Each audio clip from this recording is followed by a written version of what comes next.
साथ संगत जी, सत श्री अकाल। जब संसार को तारते हुए जगत के निर्माता साहिब श्री गुरु नानक देव जी महाराज अफ्रीका की धरती पर पहुँचे, वह भूमि ऐसी थी जहाँ काले हबशी लोग रहते थे और वहाँ का एक राजा अत्यंत दुष्ट था, अहंकार से भरा हुआ। क्योंकि संगत जी, जब मनुष्य के पास ज्ञान नहीं होता ना, तब उसमें घोर अहंकार आ जाता है। उन्हें यह भी नहीं पता होता कि बुरे कर्मों की सज़ा भी मिलती है।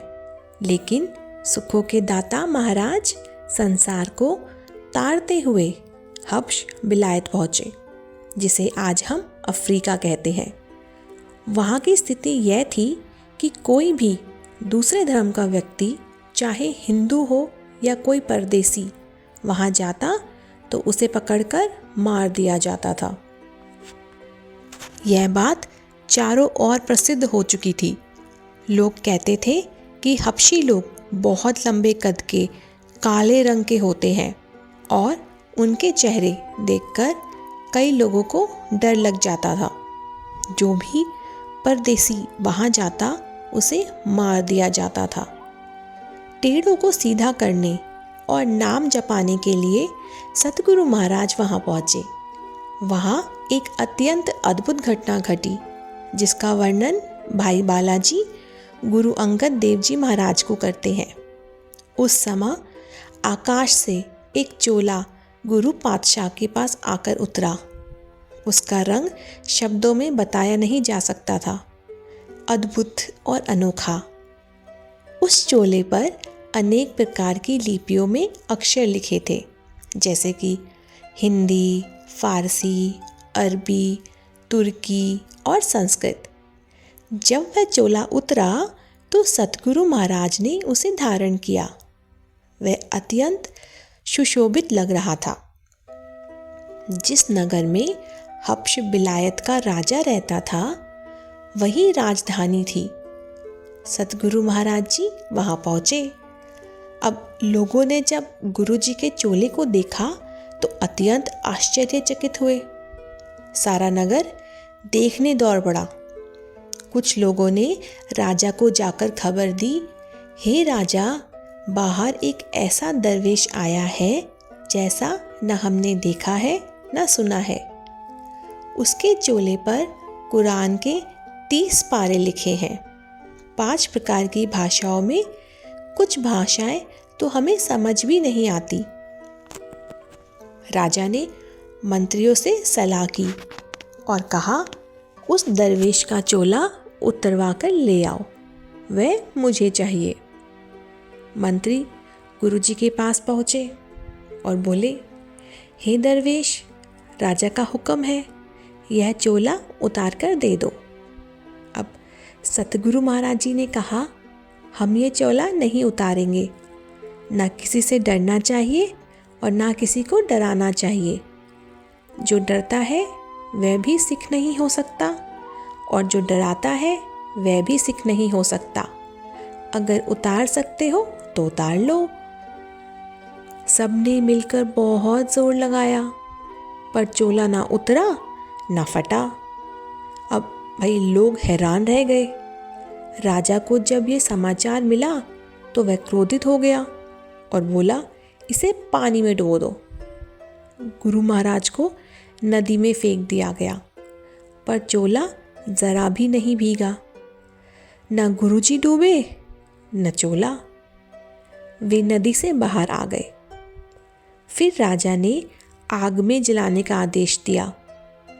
लकड़ियों का ढेर लगाकर आग लगा दी गई, पर गुरुजी के एक रोम तक को आँच न आई और आग ठंडी हो गई। राजा ने क्रोध में आकर कहा, इसे मेरे सामने लाओ और पत्थरों के नीचे दबा दो। हजारों मन का भार पत्थरों का डाल दिया गया।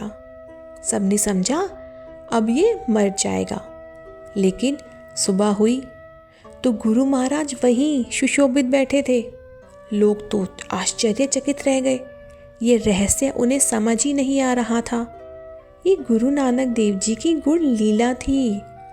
मंत्रियों ने राजा को बताया। समझदार सलाहकारों ने कहा, यह कोई साधारण मनुष्य नहीं, यह खुदा का रूप है। हमें इनके चरण पकड़ने चाहिए। राजा काँप गया, डर गया और उपहार लेकर गुरु महाराज के चरणों में गिर पड़ा।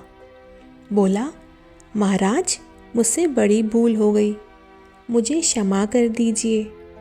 गुरु महाराज ने कहा, तेरी रक्षा होगी, पर हमारे वचन मान। पहला, मनुष्य को मारना छोड़ दे। दूसरा, सच्चे नाम का सिमरन कर। तीसरा, देश भर में लंगर लगवा, भूखों को भोजन कराएं और परदेशियों और गरीबों की सेवा कर। राजा लाजवर्द ने तीनों वचन स्वीकार किए। वह नाम सिमरन करने लगा, गुरु महाराज को अपना पीर मान लिया और पूरी निष्ठा से सेवा करने लगा। नगर में गुरु जी का यश फैल गया। अतिथि सेवा होने लगी। लोग सत्यनाम जपने लगे। जिन लोगों में पहले भय और क्रूरता थी, उनके जीवन में करुणा और प्रेम आ गया। कुछ समय बाद गुरु महाराज वहाँ से आगे लंका देश की ओर प्रस्थान कर गए। इस प्रकार गुरु नानक देव जी महाराज ने उस भूमि को भी तार दिया। उन्होंने सिखाया कि किसी की काली या गोरी त्वचा देखकर भेदभाव नहीं करना चाहिए। नानक उत्तम नीच न कोय, सब एक ही परमात्मा की रचना है। अवल अल्लाह नूर उपाया, कुदरत के सब बंदे।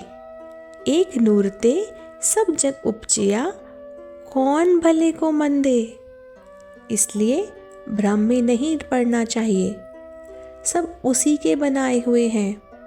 मनुष्य को बंदगी करनी चाहिए, क्योंकि बंदगी के बिना मनुष्य सच्चा मनुष्य नहीं बन पाता। भूल चूक की क्षमा। वाहिगुरु जी का खालसा, वाहिगुरु जी की फतेह।